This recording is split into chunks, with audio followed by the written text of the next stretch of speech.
I know it hurts when you've been widowed and you open up your heart to someone else because the worst has happened. And it's so excruciating that you've been to the depths of hell in your grief. And when someone else brings a light in that darkness and opens up your heart again, the vulnerability is just absolutely tenderly exquisite. And for the right person, that can be an extraordinary gift to be able to give them. For the wrong person that's given that gift of your exquisite vulnerability and depth of ability to now love so amazingly deep because you know what it means to lose it and they stomp on it. Oh my God, does it hurt? It's like,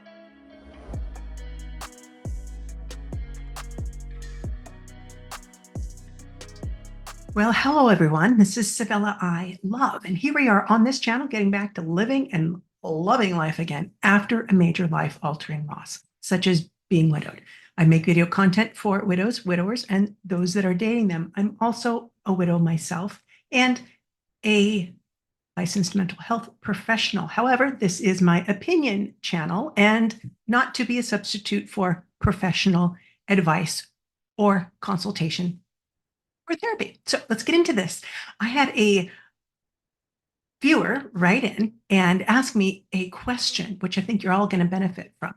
So she says, Sevilla, I'm an avid follower of you. You have an understanding of the human spirit, which is very rare. I could really do with your advice. Currently, I was widowed just over 4 years ago, just before lockdown. It was very sudden and catastrophic.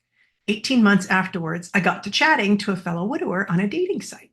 We hit it off straight away, supported each other, and were there for each other throughout our ongoing grief. We live 80 miles apart, and both of us have our own lives and family, so only physically met up a few times. But we chatted on a daily basis.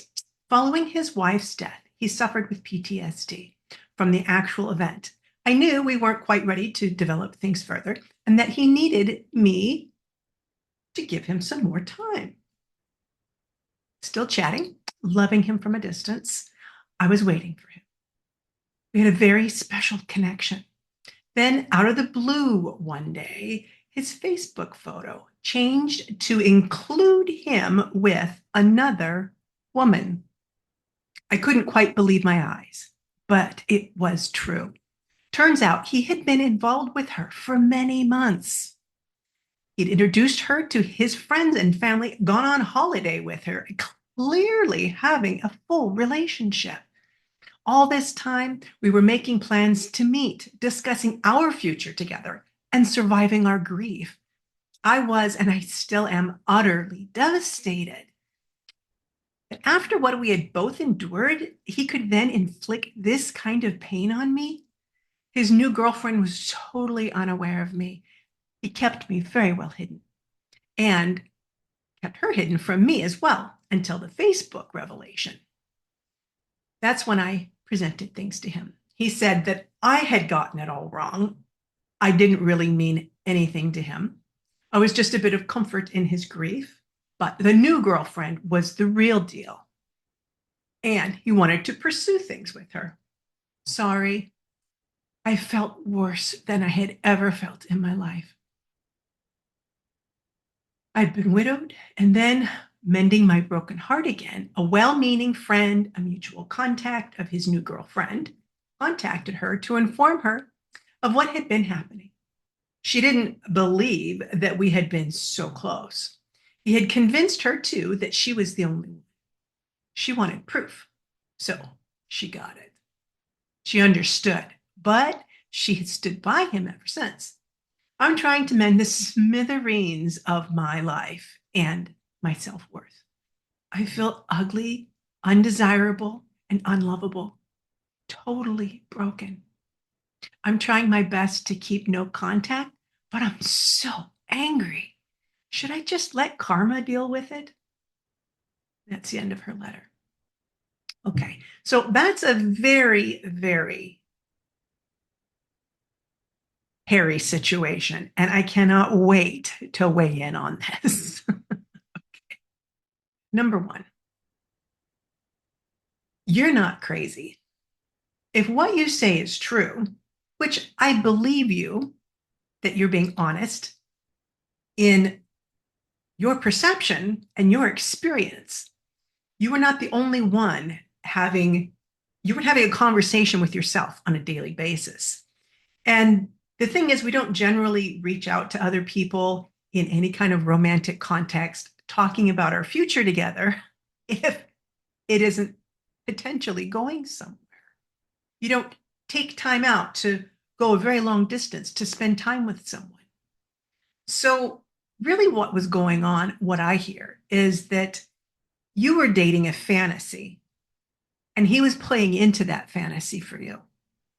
He was all too happy to do it because you were meeting a need.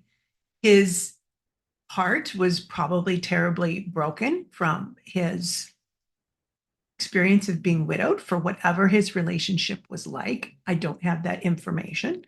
But what I'm hearing is somebody who is quite self centered, a little bit self serving, shall we say? Would you like some tea with yourself? So you became a victim of his inability, one, to be honest with himself and to be honest with you, showing a complete lack of integrity based on what you shared. Because it may be true and evident now that what you were in love with was not a reality. You were in love with a fantasy. And so the person that hurt you is not the person that you loved. If you knew who he was, if you knew how he was, you would not have fallen in love with him. Do you hear that? And so you were hurt by someone you didn't love.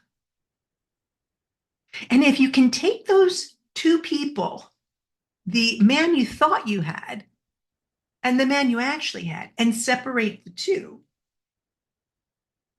could you then create some space for yourself to not allow this imaginary person to crush you? Now, I hear you also saying you maybe feel a little foolish for falling in love with something that maybe wasn't real. But again, what I want to say is that you are not alone in that. He played into that fantasy for you.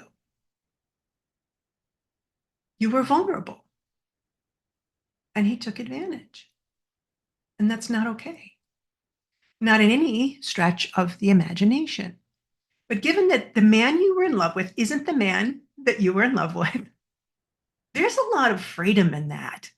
Okay. There's a lot of freedom in that. And I can say the same thing to any men out there in a similar situation who maybe got love bombed by this widow and, she made you feel like you were all that in a bag of chips. And then all of a sudden she's finding someone else to run off with. Okay. These are reflections of people's character.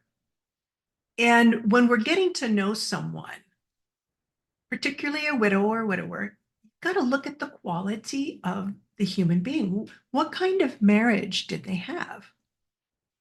Did they blame the other person for all the problems that may have existed? Did they have a harrowing experience of where they were nursing someone through the final years of their life due to some horrible life-sucking illness? Did they have a partner that died by suicide? Did they have a sudden and unexpected death? Was there a crime committed? All of these different types of death make a very big difference in the person's experience response and potential stress response, like PTSD or something in the long run. These things can affect how people respond and react, but it is no excuse for poor character. Now, I've treated many people over the years with PTSD and other types of symptoms, and it does have some kind of effect on their personality and their mood, but there's so many of them that had core qualities as a human being, and those remained consistent even in the face of an acute stress response to a loss or to ongoing grief. So, what he's done, he has no excuse for, aside from demonstrating a poor character. And here's the other thing you need to hear: you are inherently valuable, my dear, inherently valuable. And no other human being can grant that to you, nor take it away from you, because you were born worthy. You were born valuable. You were born with a purpose, meaning, and intention for this human life. And you, my dear, matter just as much as any other person walking this planet. And in fact, you're so vital that you're still here. You're still living. And that you're still here and you're still living tells me that you have a great purpose. And he is not part of it. If he has stepped out of your life, if he has betrayed you, if he has presented himself as something that he is not, I want to gather everyone here on YouTube to put down in the comments their support for you. You dodged a bullet, darling. Wing, you dodged a bullet. And I want you to congratulate yourself for this. I know it hurts when you've been widowed and you open up your heart to someone else because the worst has happened. And it's so excruciating that you've been to the depths of hell in your grief. And when someone else brings a light in that darkness and opens up your heart again, the vulnerability is just absolutely tenderly exquisite. And for the right person, that can be an extraordinary gift to be able to give them. For the wrong person that's given that gift of your exquisite vulnerability and depth of ability to now love so amazingly deep, because you know what it means to lose it. And the offering you have for them is so precious, and they stomp on it. Oh my God, does it hurt? It's like, I can't even describe it. But for those of you out there that have been through it, you know what I'm talking about. It happened to me. I got dumped more than once in the beginning after I'd been widowed and I was trying to open up my heart again and did. And I was used and tossed aside and disregarded. And it was painful. It was painful. It didn't stay like that. We all have our lessons to learn after being widowed, because we may think that since we've been through something so horrible, certainly the good Lord above must have something good in store for me after that crap show that I just had to live through. That's what you think. But each soul has its own journey to take and has its own lessons to learn. And so, what I want to encourage you to do is to examine, what is the lesson in this man ghosting you? Where did it hurt the most? And what I hear you saying is it hurt the most in how you feel about yourself. That, my friend, is where the work needs to be done. Maybe this bad guy showed up in your life to bring to the surface that sense of worthiness. Here's the pain point. Am I valuable? Am I lovable? Am I beautiful? Is anyone ever going to find me attractive again? Where's my worth? Where's my value? And if that hurt the most, then that's where the work needs to be done. And that's where you need to go deeper. I want to recommend that if you can, to connect with a good therapist. Grief and loss therapist would be my preference for you. But being able to find those core wounds and do that work may actually turn the tides on your perspective and the narrative you now have on this relationship with this guy broke your heart.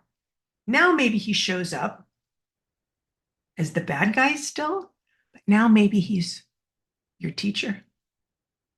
Maybe he's the one that drove you into such acute pain in the terms of your value and worth that you decided, I'm not ever going to be hurt like that again. So I need to heal this wound. Because if you didn't have that wound prior to engaging with him, there wouldn't be utter devastation and loss over him exiting your life. It would still hurt, of course, you're a human being, but utter devastation, no. And no one ever needs to have that kind of power over you again. But you have to go through hell to get out of it. So if your pain point is your sense of value and worth, then go deeper into that. Find your healing, find yourself, and no one will ever be able to touch you there again. And then maybe you're now open up to having the type of vibratory energy about you, that type of high value woman energy, or if you're a man and you're experiencing something, that high value man that now magnetizes the quality of the person to you. And you don't need those harsh teachers to show up and reflect back to you your pain points, because now you've healed them. Now you're attracting that high quality man, that high quality woman can meet you where you're at, who can be a good match for your high quality gifts that you're there to provide. Because if you're a widow or a widower, you've done the work inside, man, do you have a good, amazing, loving gift to be able to give to another human being. The depths of love you can go to are pretty powerful. And Otis agrees. Is that right, Otis? See, there he is. He knows. Listen to Otis. He's my little therapy dog. He doesn't do any therapy. He just barks and interrupts things. But, you know, he likes to weigh in on things and make his point. So I listen. Anyway, hopefully you've been able to take some of this information to heart tonight and know that in your search for finding your true authentic value, that you may be able to look back on this,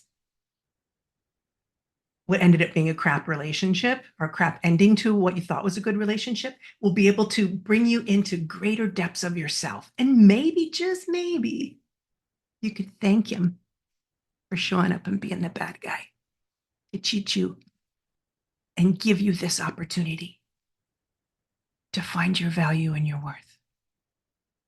So no one will ever be able to take it from you again.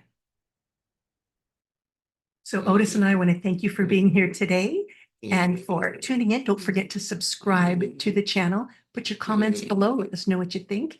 And like this video. See you later.